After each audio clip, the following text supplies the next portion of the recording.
Shalom and welcome to the Middle East Report. In this program today, we'll be discussing one woman's remarkable journey from Nigeria to Israel and how she's developing stronger ties between Israel and the continent of Africa.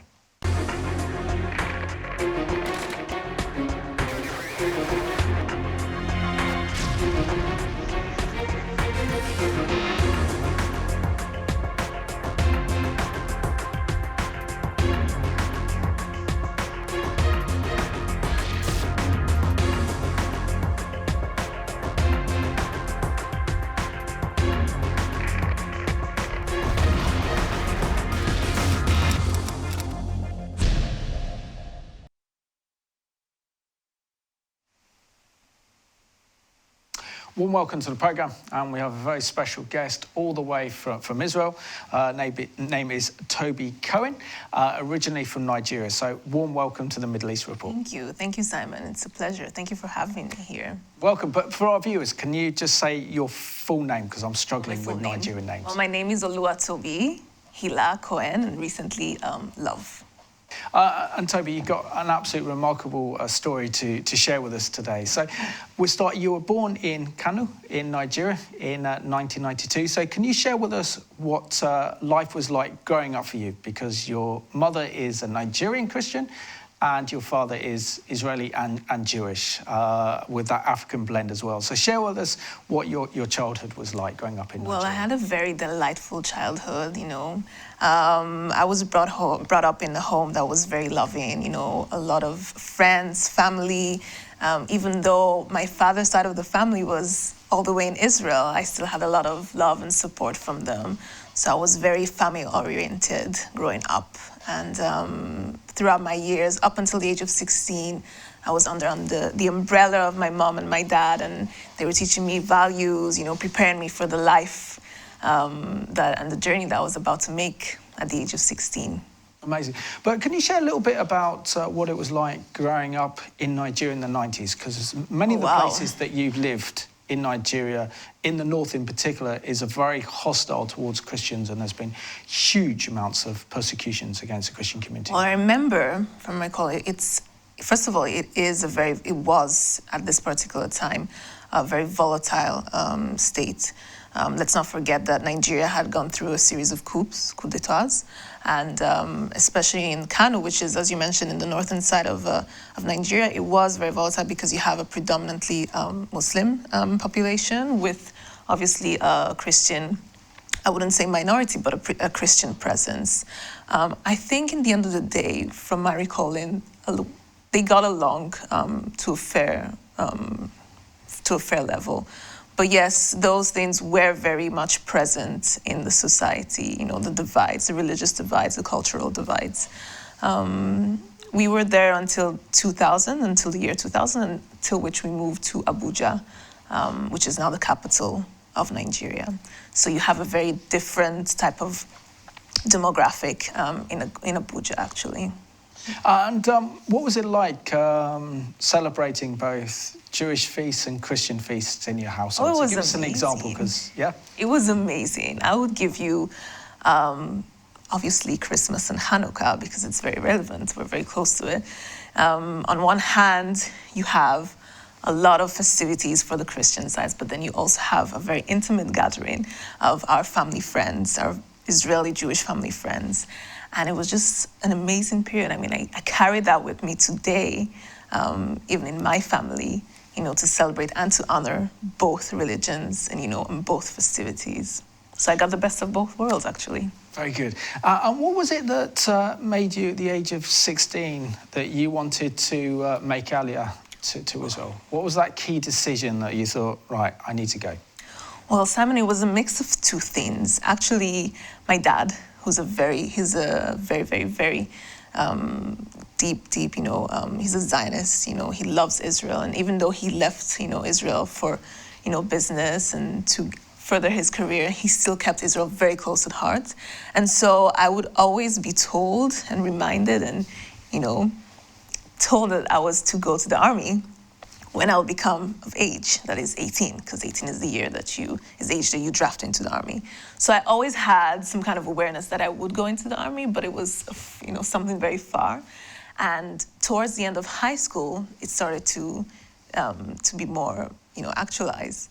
And so it was less of him wanting me to go, but more of me wanting to go. Now, the thing is that I finished secondary school at the age of 16. And I had the option of starting my university.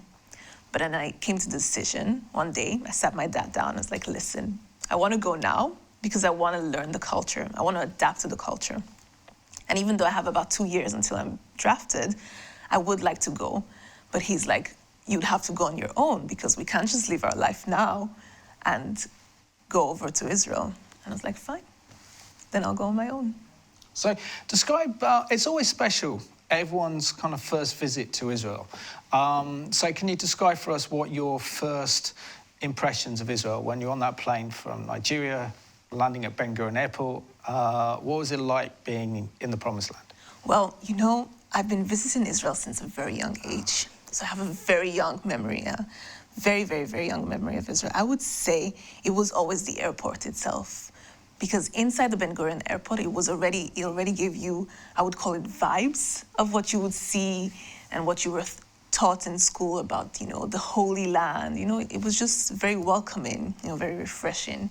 And that's what I remember. And obviously the weather, it was always dry and hot. So yeah, that was definitely what I remember. And who looked after you when you were over there? Your father's parents or family? My dad, his family, which is, we're living in the northern side of Israel, in a small village called Givatada.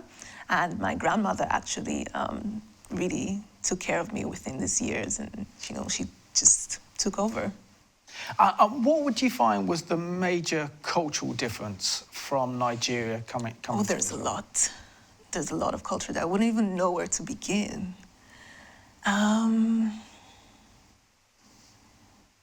Well, obviously the narratives are very different, But the main cultural difference, I would say, can I say similarity? Of course. Before I say a difference? Family. They take family very serious. Family is a very central aspect of life, both in Nigeria and in Israel. And a divide, I would say, I don't know, very difficult question. I've never been asked that, so kudos to you. I haven't asked my question, though. Being a bit evasive. I don't know, I have to think of that. I will think about that. Well, come back and think about that one. So let's have a look now at this excellent video produced of 10 reasons why, if you're Jewish, you should make Aliyah to Israel.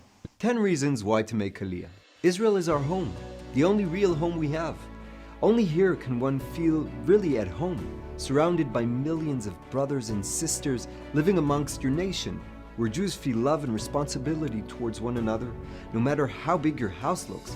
In diaspora, you forever live in a rented apartment. Only in Israel do you have a home. Israel is the holiest place on earth. Actually, it's the only holy place on earth, which means that there's a spiritual contamination in the rest of the countries. One who lives outside of Israel is referred to by Chazal as a person without a God.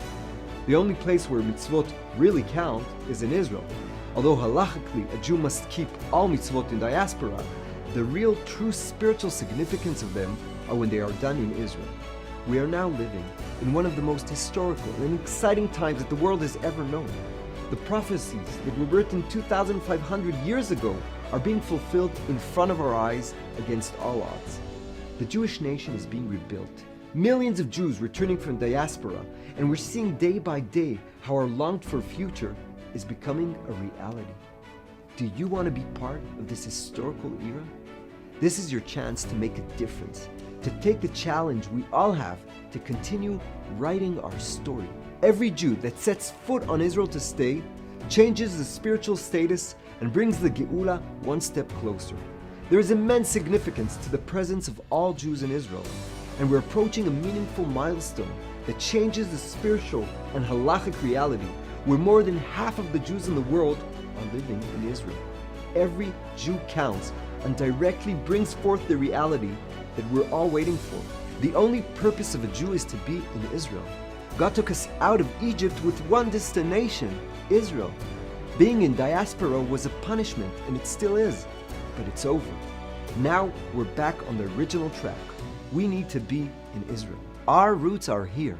Israel is so connected to our roots that every step you take in Israel, you're stepping in the footsteps of our fathers and mothers.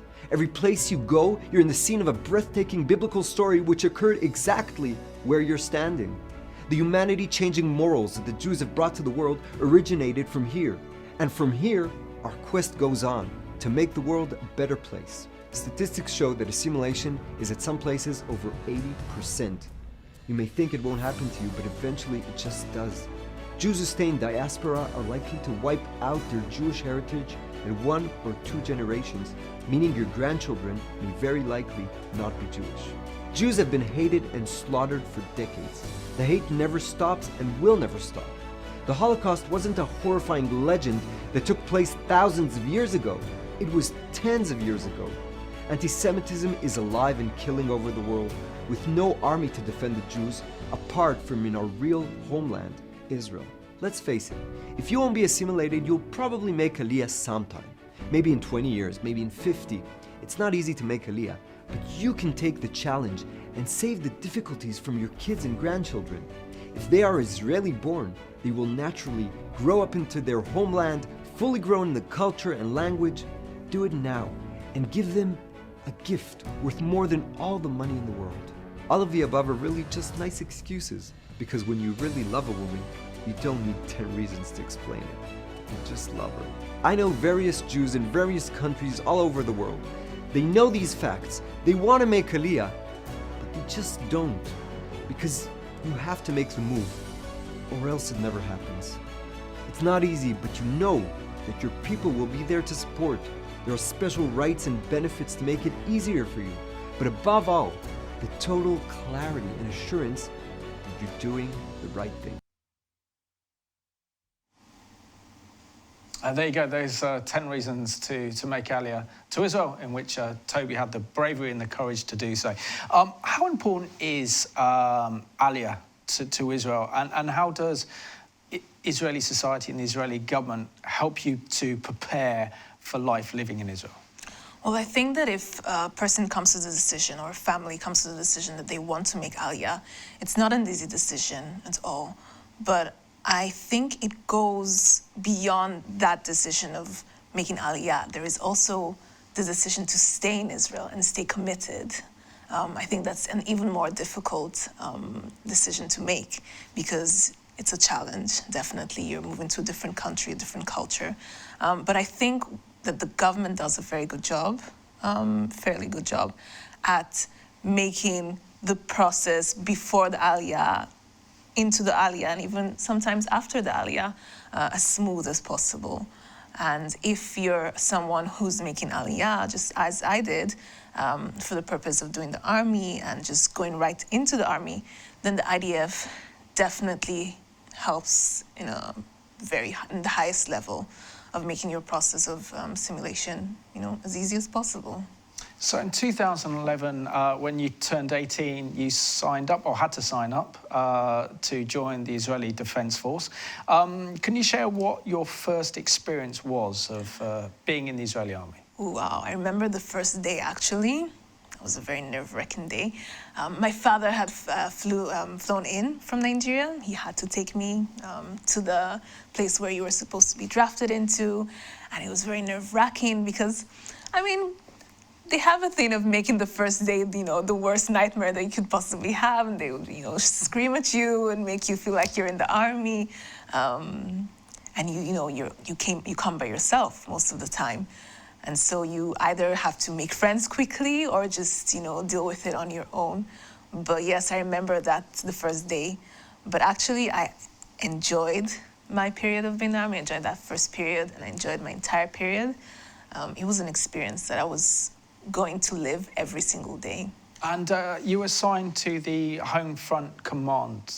Can you share with our viewers what that involved and your responsibilities within the IDF? Well, so the Home Front Command is it's a very recent unit that has been developed out of all of the units in the Army.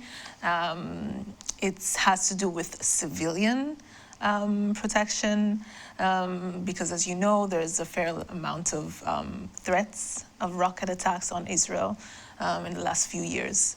And I was drafted into the south of Israel into one of the bases there that was in charge of mapping out and giving direct answer to the civilian population there. And so that was very nerve-wracking. I was in the war room, and that's where you had to operate every single thing from when the rocket was fired until when it would land on the, God forbid, on the, the area. And you would have to send out, MADA and the police and all sorts of services. So you were very much involved in that process. So I suppose the busiest time that you had in the Home Command would have been back in 2012, wasn't it? Oh, yes. With the barrage of rockets and missiles that Hamas fired at Israel from Gaza. What was it like to be in that kind of war footing that Israel didn't commit ground troops, but certainly used the Israeli Air Force to target Hamas targets in Gaza? Well, the interesting thing about that, yes, there was a period of time when, in 2012, where there was, heavy bombardment. But I have to say that in the South, it's almost a daily affair. And this is something that we in the South, as soldiers and as people who were living there, were living through. So, yes, it doesn't get as much media attention, but it's something that occurs almost on a daily basis. But yes, in 2012, that was a very intense period. I also remember very much so the period itself with all the sirens going off, and you could never know, and you always had to run to the room, to the bunkers, but you could never be scared because you had a job to do, and you had to put on your brave hat and go out and do your job, because there are people who are dependent on you to have to keep things moving. So can you describe for us the difference that you made in your role in protecting the citizens that live very close to the Gaza Strip, certainly towns like Sderot that have been constantly fired upon, and the difference that your unit makes to protecting lives in Israel? I would say that in the past 5 to 6 years, there has been a huge impact that my unit has made, the Home Front Command, that they've made on the civilian efforts to keep everything, as safe as possible. Back in 2012, 2011, these were still the beginning efforts. A lot of things were being built. A lot of things were coming together. We would have a lot of drills. Most of our time would be drills just to see how we would give the best possible, solution and response. So yes, they definitely played a vital part then, and I believe even now. I know that in Israel, if you have a situation just like we did very, very recently, I think almost a month ago less, if you have a situation like that, where you have threats on the cities of Tel Aviv and the center, one of the first institutions in the army, one of the first units or institutions, I will call them, to respond would be the Home Front Command. And they're the ones who, in the end, make the decisions in conjunction with, the government and with the police, whether people should go to school, people should go to work. They take full responsibility of the civilians. So essentially, your role was to analyse the threat levels posed by the rockets and missiles fired from Hamas in Gaza, and to see whether this would cause a major problem for Israel, whether Israel had to be on emergency alert. It was less pronounced than that. It was actually to be in the war room itself, have all of our systems in place, and see where exactly the rockets are being fired into, and to direct institutional bodies like MADA, like the police, or Kaba, which is the fireman services, and have them, locate exactly where these things fall. And then, based on that, you make your decisions. Okay, if I have a certain civilian population here, how do I treat that? Do I tell everyone to stay at home? All sorts of decisions that have to be made. So we were in charge of gathering the information and presenting it in a very clear, formatted way.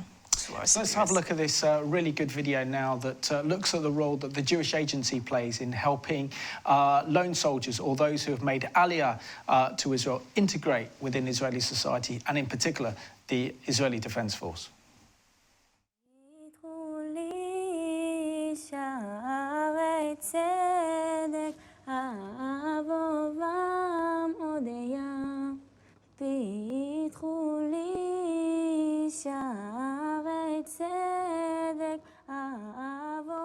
אמא, מה אני? ואז היא אומרת לי, אני לא יודעה, היא כלום בעצם. אז גם אני נחשבת לא יהודייה. זה היה השבת הראשונה שסגרתי, והיה קידוש, ואני פשוט לא ידעתי מה לעשות. וכולם יודעים מה לעשות, כאילו, כולם שרים, ואני כזה אומרת, אוקיי, אני אפילו לא יודעת כאילו אם כן להשתתף בזה או לא להשתתף בזה, כאילו הייתי כזה בקונפליקט עם עצמי.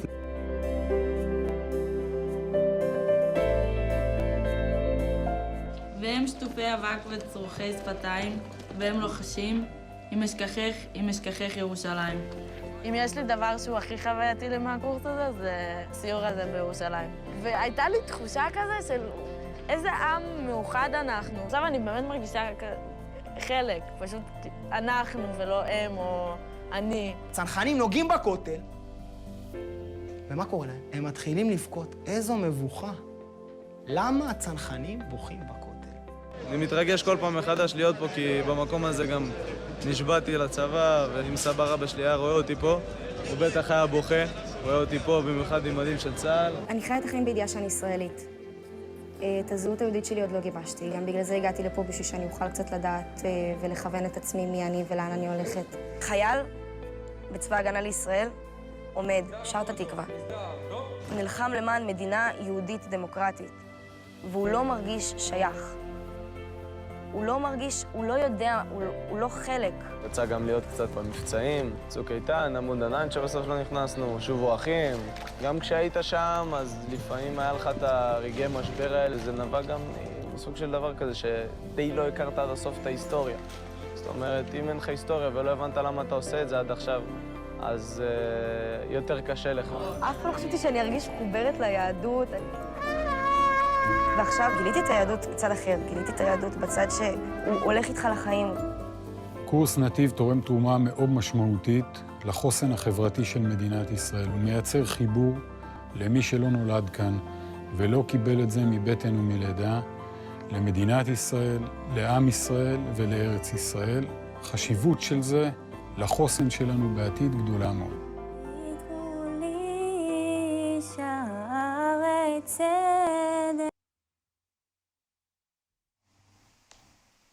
And that gives you a little bit of insight there into how those foreign immigrants or who've made Aliyah to Israel integrate within the IDF so well. Toby, now you have a very special honour, and this is the title we've given you for the programme, of being the first Nigerian officer to serve in the Israeli Defence Force, which must be a very proud honour. But before we talk about that, why did you decide that you want to go on to officer training and to stay on in the army? Well, as I said, when I left Nigeria at the age of 16, I wanted to immerse myself as much as possible into the culture. And the obligatory thing for women at the time was to serve a total of 2 years. And I had already gone through a period of 8 months, and I felt like that went by so quickly. And I sat down with my commander, my officer at the time, and I told her, listen, I want to stay. What can I do? And you have to understand, Simon, I didn't have a high level of Hebrew. And for the officers course, you needed a high level of Hebrew. And she sat down with me and she told me, we would need to work day and night to improve your Hebrew so that you can make it through this officers course. And I told her, fine, I'm dedicated and determined. And so because I wanted to give more of myself to that, I felt that 2 years was just not enough for me just to serve and, be done with that. I set out to the officers course, knowing that I didn't have the level of Hebrew that I was supposed to have in order to enter, but I did work hard and I went through it. Amazing. And can you share what the IDF is like for young women? Because young women serve alongside the men in the IDF. What is it like being a woman in the IDF? Well, first of all, it's a very valuable thing that you have an army who is able to treat men and women in a lot of circumstances in a very equal, egalitarian way. As a woman, I think you don't have an excuse to, because you're a woman, you make yourself feel, less of something. The opposite. They're very, very, very, they treat their women, very good. And, throughout the officers course, I saw that a lot. You would have these female officers who were in charge of us, and I would just look up to them as if they were mini gods, you know, and God forbid call someone a god, but you would look up to them and you'd say, wow, you want to be as good as that, you know, even more than the guys. So what are your thoughts on women now serving in combat units in the IDF? Oh, I love it. I absolutely love it, and I respect that. And I know it's not an easy thing because you have so much more challenges, not even in the physical, but in the mental, you know, because there's so many barriers that you have to overcome to yourself, not basically what they're telling you, but to yourself. And I truly respect that. Hats off. So let's have a look at this excellent video that highlights the incredible role played by women serving in the IDF today.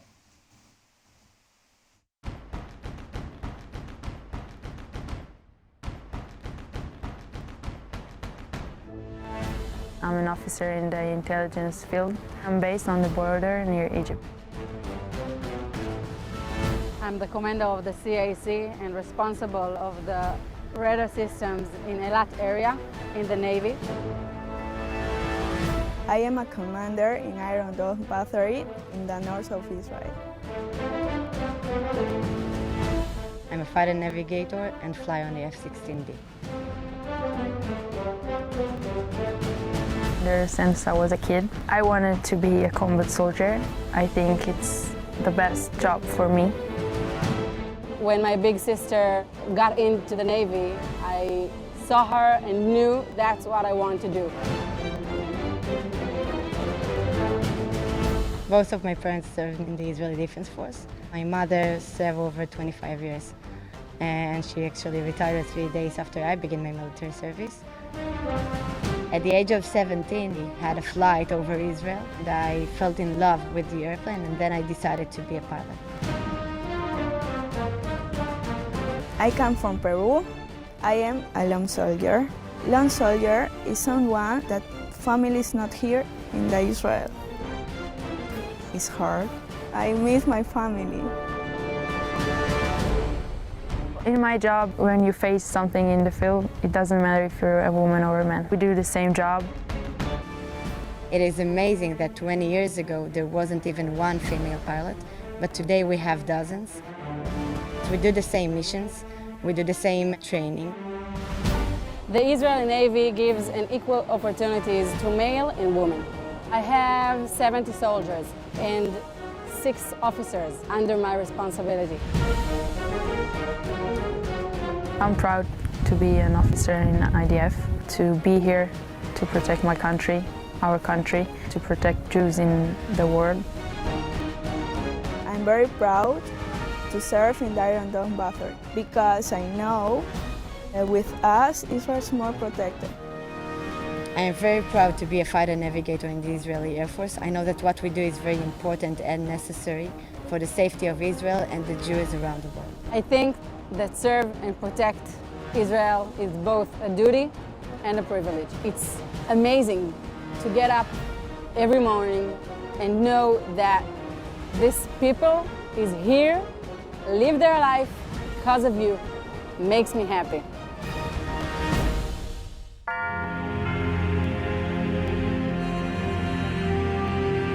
We're all aware of the support and the help that Friends of IDF do for us, the soldiers, during the service and even after that. Last year, I got the opportunity to be part of a mission from Holocaust to independence with the FIDF. To be on those lands, officers from the IDF, with supporters of the IDF, to know that these people appreciate you and loves you, and they don't even know you. To be there with them, it gives meaning to what we do.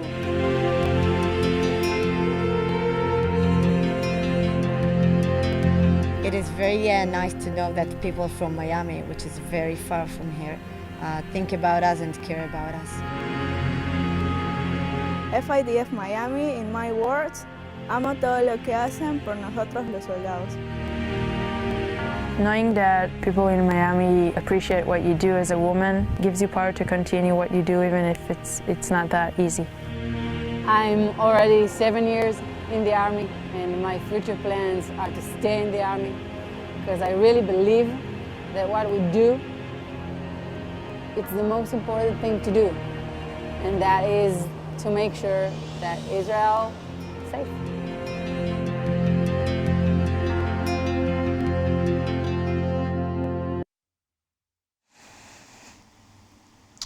That's in tribute to those brave and courageous young women serving in the Israeli Defense Force today. So we need to keep them in our prayers because they're doing a tremendous job in protecting the one and only Jewish state. What are your thoughts when you saw that video there of these Israeli women, particularly, I mean, amazing to see that there was an Israeli female fighter pilot as well going on combat missions. And that really does show how remarkable Israel is to show that it doesn't matter if you're male or female, you're there to protect the state and we'll give you as much support as you can. I think, Simon, it's just absolutely phenomenal. I mean, first of all, I was there, you know, I was surrounded by this, but now that I'm also after the Army, to see videos like this and to be reminded of the fact that you have women in all sorts of units, all sorts of jobs, it's just heartwarming, you know, it strengthens the mind and strengthens the heart to know that you have a society and you have an institutional body that gives equal opportunities to both men and women and aspires them and makes them the best that they can be. So can you share with us probably one of your proudest moments of your life, particularly serving in the IDF, when you were given a special honour and had a meeting with the Chief of Staff of the then Israeli Defense Force, Benny Gantz. We have a picture of him now, and of course we know that he's now the leader of the Blue and White Party, and depending on how Israeli elections go, he could be Israel's next Prime Minister. What was that like to meet Benny Gantz, and what did he say to you? So I'll give you a little bit of background. As you mentioned, I was a lone soldier before I became an officer, and the Army, really embraces its lone soldiers. And every year they host a huge event towards Pesach, if I'm not mistaken, Passover, where they invite thousands of lone soldiers from all over Israel for a fun weekend where they just take complete responsibility of them. You know, they give them treats and lunches and meals, and they talk to them, they inspire them, and they just embrace them. And on this particular occasion, we were to have a private meeting with the then Chief of General Staff, Mr. Benny Gantz, and I was chosen. Probably because of the fact that I was then already the first female IDF officer to have, conversations and just to speak. I mean, come on, this is one of the busiest guys in the Army, and he was, willing to speak to me about my experiences. I think that in itself reflects what kind of culture, what kind of people the Israeli people are. And I had a wonderful conversation with him, and he thanked me for coming to serve. He thanked me as well as the other people that were chosen to come and speak with him. And I think that was just very humbling for me as well. Excellent. And can you share with your experience, what was it like to be a lone soldier in the IDF, and how did the Israeli government kind of look after you? You had family in Israel, which helps, but what is life like for those that don't have family and friends in Israel before? So when you're under the umbrella of the IDF, the government isn't really involved. You're already part of the IDF, and the IDF is responsible for you. Yes, indeed, I did have family. I had my Safta, my grandmother, but she was much older, and your grandmother is never a replacement for your mom and for your dad. But it was a very difficult period, I wouldn't lie. Imagine that at the age of 18, you have to be responsible for yourself. And aside from that, you had the lone factor.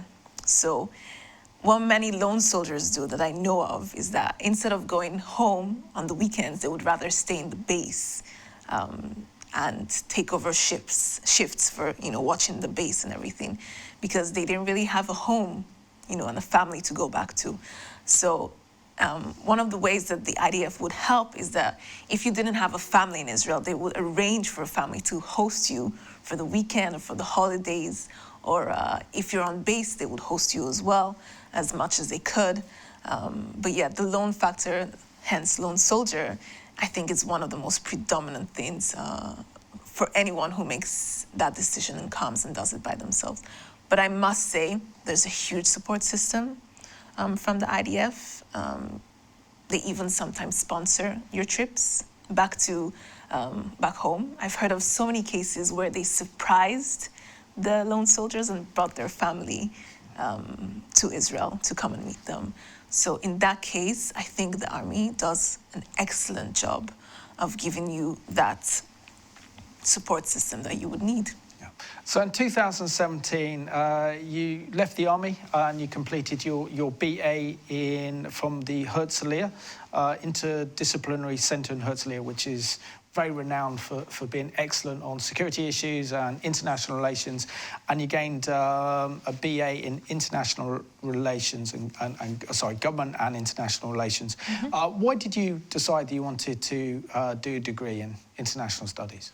Well, Simon, already from that point, I felt like my path in life would go in the direction of international relations. I mean, I had come from a very diverse background, and even when I was in the Army, I would meet a lot of people from a lot of backgrounds. And I thought something just told me, go there. And also I love to learn a lot about, government and political systems and what is happening in the world, aside from what's happening in Israel and Nigeria. And that just felt very right. And I have to say that's one of the best decisions that I've made.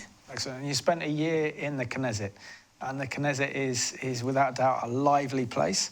Having filmed some interviews in there, it's an incredible place, the heart of Israel's democracy. So can you share with us what you did in the Israeli Knesset for a year? Well, the Knesset was an absolute experience. I mean, you were surrounded daily by the decision makers, of the country. And they were normal people just, rushing off to one meeting or the other. But you could see that behind those closed doors, decisions, life-changing decisions were being made. And so it was very humbling to be part of that. But during my time there, I was under the job of being part of the Christian Allies Caucus Committee. And they are responsible of creating channels of communication with evangelists around the world. And we would work around all sorts of events that were being planned throughout the year. And at the particular time that I was there, we were gearing up to the Jerusalem prayer breakfast that was to be hosted in Jerusalem. And I just wanted to share something that I came across, which sort of was the catalyst to what it is that I do now, was that at this particular event, where you had about 500 people invited, I had come across the invitation list, and I just, scanned, and I could see that you had only 3 pastors from 3 African nations. Now, if you think about it for a second, you'd say, no, that was probably a mistake. There was no mistake. And so when I asked around, the response that I got was these relationships were not established. There was no one there who was doing that. Yes, they are aware that there are a lot of evangelical churches and pastors, people who are vying for Israel, but there was no one who was invested in that, creating those relationships.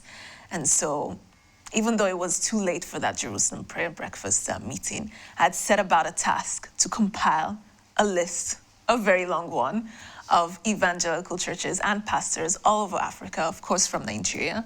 And I compiled the whole portfolio and I handed it over to them. And I told them, listen, the next time you have something, you invite these people, because you have to have more diversity in that. And I know that these pastors are willing to come, but I guess it's just, a gap in communication. Amazing. So you kind of use your incredible journey from growing up and living in Nigeria to spending time and living in the IDF to getting a degree in MA, and then decide that you want to reach out to the continent of Africa. And can you share with us how you've been able to develop relations with evangelicals across the continent of Africa to remind them of the importance that Israel is to their faith, and also it's important for their own personal lives and their congregations that they stand with Israel and the Jewish people? Well, the great thing about it is that I don't even have to work that hard because these pastors and these movements, they want that relationship. They want those channels of communications. They're ready. They themselves are already building their own platforms. They're just looking for someone to reach out onto them. And that's basically what I've been doing for the past few years, just trying to reach out as possible through my story, through my experiences, and, have these conversations and have these channels of communication and see where that leads us to. Because if you have no one doing anything about it, then nothing is gonna change. You can talk as much as you want, but nothing is gonna change. And I feel that all the experiences that I've accumulated, including that year being in the Knesset, where I gained so much knowledge of how things just work, has given me a fair ground, and I think that's the way that I'm. So did you find it strange going back to Nigeria and trying to cultivate Christian support for Israel, and what was their response? Well, not strange at all. They really embrace it. They enjoy it. First of all, they're taken aback by the whole story itself. Oh, you were in the IDF, you did. But no, it's not strange at all. It's very welcoming. And how important today is Israel's relationship with Africa? Because if we look back into the 70s, particularly after the Yom Kippur War of 73, the Arab states with the oil embargo put a lot of pressure upon many African states not to enter into relations with Israel. But over the last few years, that's really broken down, and we see emergence of new alliances and new friendships across the continent of Africa with Israel. Mm-hmm. What role is Israel playing to help develop Africa, and also to give them so much of their insight in terms of technology to help African farmers, to technology to help produce mobile phones so that Africans are more connected? Can you just share with us that growing strategic relationship that Israel has with Africa? Well, you're absolutely right. In the 1970s, because of the Yom Kippur War, there was a very, very difficult, break in the relationship.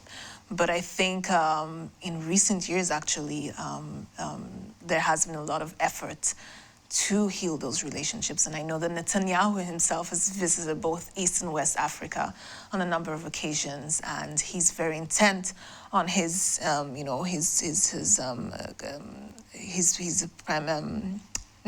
the people in his cabinet and everything in the government to just go and open up as much of a relationship with Africa. Yes, Africa is very significant. Israel is very significant to Africa in the security, in the high tech, and especially in the agricultural sphere. There have been numerous, even in the health, industry. There have been numerous contributions that Israel has made in those spheres, and I think it's just going to grow because we have more and more of an exposure, if it's in terms of the internet or social media. But also in terms of the diplomatic aspect, I think there's an awakening. The state of Israel is starting to understand that these are potential friends, potential strong friends, and they should start taking it easy. And I know that the response that I'm receiving, at least from Israel, when I come up to institutional bodies and I tell them, listen, I think we should go in this direction, it is very positive. And so I believe with the right effort, a lot of things can happen. So let's see one example of how Israel is helping to provide education in Nigeria.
And it's truly inspirational what Israel is doing around the world, especially on the continent of Africa.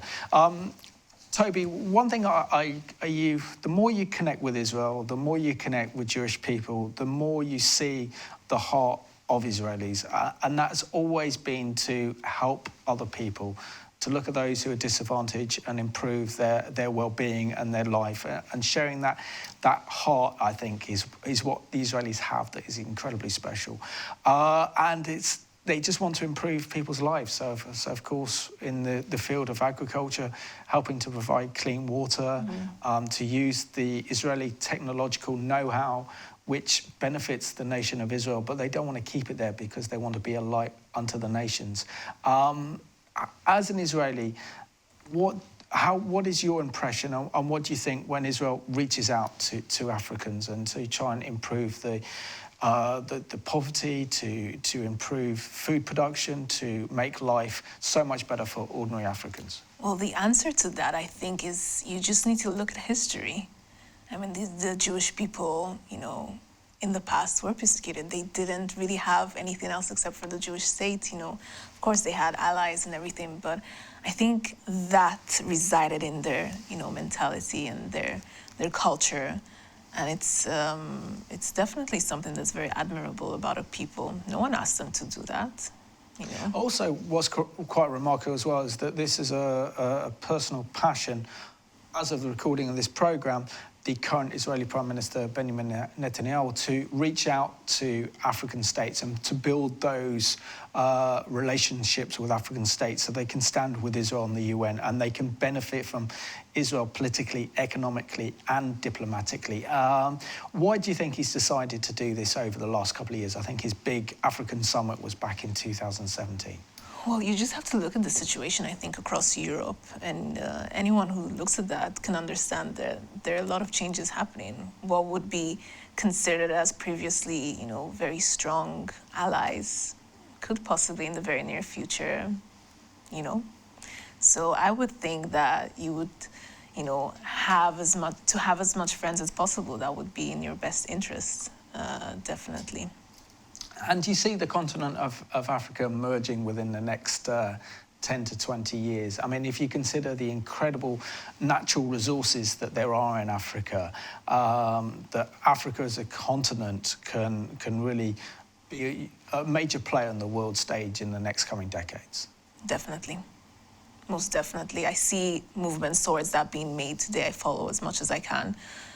Emerging markets and in general just, societies and countries and nations. And you can see that there's a movement, a serious movement of the young, finally understanding that they have to take lead and they can't just leave it to the country's leaders. And there's a lot of grassroots movements. And I believe that if we as Africans will be able to go past a lot of things that are main challenges to our success, then it would be, I have no doubt that Africa would be a superpower in the coming years. And in terms of Africa's Jewish community, we know the famous story about the Ethiopian Jews who made Aliyah to Israel from the late 1970s to the early 80s. How important is it that any Jewish people from Africa follow your example by making Aliyah? I don't know about following my example. In any way that you can show your love to Israel, I think that would be very, not only acceptable, but that would be very appreciated. Yes, Aliyah is one way in which you can show your love to Israel and show your dedication, but there are truly so many other ways, and I see it when I go abroad with, Jews living in the diaspora who support Israel in all sorts of ways. And they don't necessarily make Aliyah. They live their lives outside of Israel. But if we're going back to the Ethiopian Jews and their love for Israel, there are a few reasons why they came. They made Aliyah to Israel. But as a people, I think we're just very glad to have as much diversity and as much Jewish culture, diversified, people living in that small space of land. And everyone who comes for the right reasons is more than welcome. And Toby, you hear in the UK to represent Magen David Adom, MDA. Why is MDA important to you? And why is it so important that you've become an envoy for the organisation? Yes, indeed. I am here under a sponsored trip from the MADA UK, which has been a wonderful experience and will continue to be a wonderful experience because we're just right in the middle of it. But I wanted to sort of summarize on that and maybe touch on that. I would say that there are two institutional bodies in Israel that give its civilians and its population the most assurance, and that would be the IDF and MADA. And I think that summarizes a lot of what you would think, because these are both bodies, institutional bodies that are saving lives. And Toby, within 30 seconds, for any of our wonderful African viewers that are watching this program who've been inspired by your story, what role can African Christians play in standing with Israel and the Jewish people, particularly at this period of world history? Well, there's not a lack in roles that Africans and African leaders can play. I would certainly say that I would really love to see, and I wish to see, more African philanthropists and more trading partners, spiritual leaders, just coming together with the Jewish communities abroad and you know, having those conversations and forming those relations, because I believe that there is space for that. There are communications and places engagements that could be made, and a lot of things can come out of that. So I would really urge them to step out of their comfort zone. Yes, there has been some kind of history, you know, we touch a little bit on that, but that doesn't have to be a deciding factor for the future. And a lot of things can be achieved for both sides. Toby, thank you so much for being my guest on today's Middle East Report. And thank you so much for sharing with us your remarkable story. My pleasure. We just want to thank you for watching today's Middle East Report. We've heard Toby's incredible journey from Nigeria to Israel, and how now she is an ambassador to Israel on behalf of the African nations. And it's important that, as particularly calling out to the African Christians watching this program, that you make your stand for Israel and the Jewish people, because they are God's people. He loves the people, he loves the land, and what better way to develop stronger ties between Israel and Africa by playing your part. So I'll leave you with this song, which looks back at the history of the relationship between Israel and the continent of Africa.